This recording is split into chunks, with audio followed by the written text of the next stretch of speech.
about Mark going Teixeira back. and his 8 to 10 weeks that he's out in the first month of the season and how it affects the Yankees, because it really sucks for the Yankees. Now 8 of their top 10 home run hitters from last season are now either not available for opening day because of injury or no longer with the team and they're playing somewhere else.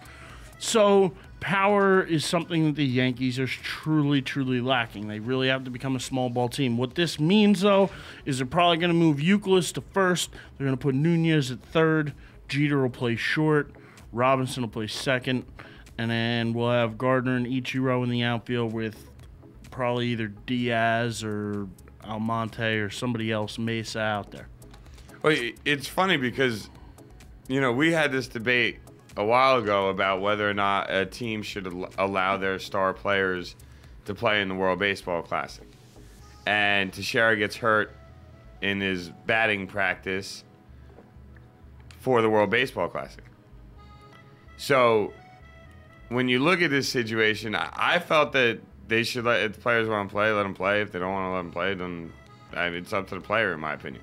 Where Erich, on the other hand, if I remember correctly, Erich, you felt that the owners had a right to tell the players not to play. Yeah. Okay, I didn't want to say you said that. No, I said that, yeah. No, I actually don't remember saying that. I thought you were the one that said that the owners should have the right, and I was the one saying that. No, either way, one of us said this and one of us said the other. Bottom line is, though, I'm not sure which way I went on, honestly. This is one of those moments where if you're one of those people that believe that the players shouldn't play in the World Baseball Classic, this is your proof. This is why you say it. You don't want him getting hurt doing that. But to me, the real thing is he got hurt batting practice. He didn't get hit by a ball. Nothing like that. No, he got hit just swinging a bat. Mm-hmm. So most likely this was going to happen anyway. Wouldn't you say that? Absolutely. Honestly, I get the attitude that the owners have the right to tell the players not to play in the World Baseball Classic. But to me, it doesn't matter where they are, whether it's World Baseball Classic, whether it's at their own spring training compounds with the team. Injuries are going to happen or they're not going to happen. The World Baseball Classic isn't going to cause more injuries than if it was just a regular preseason. So this could have happened at Tampa on Steinbrenner Field just as easily as it happened in the warm-ups for the World Baseball Classic. And I think that when you look at this situation, I mean, it's very similar to me with the Granderson thing where you're like, look, it's early, it's not late, so at least you have that on your side. So, I mean, yeah, he misses almost the first full month of the season, but there's still 6-7 months of the season left anyway. Mm-hmm. So it's not like you're not excited about it. You're not jumping up for joy. You're not, amped up. But at the same thing, you're not sitting here like, crap, our season's over. Well, like Jeter said, though, it's better to have these things happen now than happen, I guess, later in the season. Hopefully they get all these injuries out of the way first.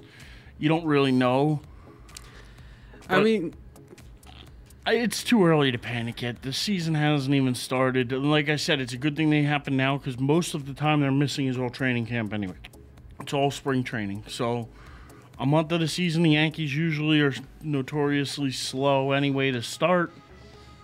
Again, I'm not worried until we hit June or July and they'd be 8 or 10 out.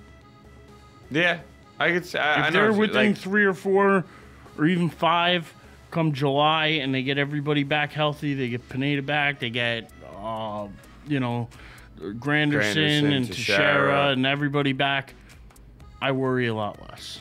And come trading deadline, if they are that far out of it, I have the feeling the Yankees would make moves to improve the team. So again, just more I don't worry about. I'm going to be honest. This is huge. And the whole not worrying thing, that's great. Honestly, the Yankees have this cloud hanging over them right now. And it's kind of happened, since the start of training camp. They started the season with all these older players. And now you have some of the younger ones going down first. And Teixeira is not just someone you can easily replace. I mean, yeah, you could put Youkilis at first base, but you're not putting Eduardo Nunez at third base for the entire duration of Teixeira's absence. It's not going to happen. You're shooting yourself in the foot defensively at third base, at least in my opinion.